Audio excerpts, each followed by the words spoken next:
Comença la temporada de neu i des de l'Institut Cartogràfic i Geològic de Catalunya volem recordar alguns consells per tal de sortir a la muntanya hivernal de manera segura en matèria de llaus. Primer de tot, informa't i prepara bé l'itinerari.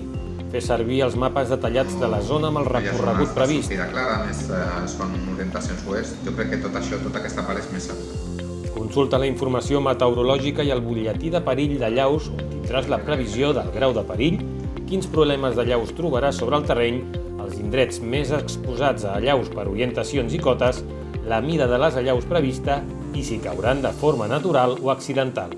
En el text del butlletí trobaràs la informació detallada de l'estabilitat del mantell nival, com les capes febles i el terreny més exposat. A més, al web de l'Institut Cartogràfic i Geològic de Catalunya també hi podràs consultar diàriament l'infogruix neu, on hi ha els gruixos del mantell a diversos punts del Pirineu i la seva comparativa climàtica, és a dir, si és excedentari, normal o deficitari respecte a la mitjana.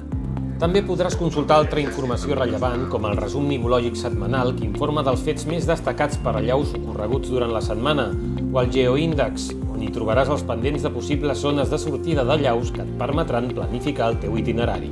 En el moment d'iniciar l'activitat, vés-hi ben equipat i porta el material de seguretat, format pel DBA, detector de víctimes de llaus, la pala i la sonda. Cal que estiguis ben entrenat en saber-lo utilitzar i que el portis en bon estat i amb les piles ben carregades. Durant la travessa o itinerari traça sempre pel lloc més segur i tingues present sempre les conseqüències. No exposis mai a tot el grup al mateix temps. Si cal, obre la teva pròpia traça evitant confiar en el criteri de desconeguts. Reavalua constantment les teves decisions i manté una bona comunicació dins del grup. Sigues conservador i deixa un marge ampli a la incertesa. Una bona opció és tenir sempre un pla B més conservador o, si cal, renuncia a la sortida. Si practiques el fora pista, cal que ho facis amb seguretat. Fes cas sempre de les indicacions del personal de pistes i dels senyals indicadors de perill de llaus de l'estació. Indispensable també portar l'equip de rescat per a llaus, el DBA, la pala i la sonda.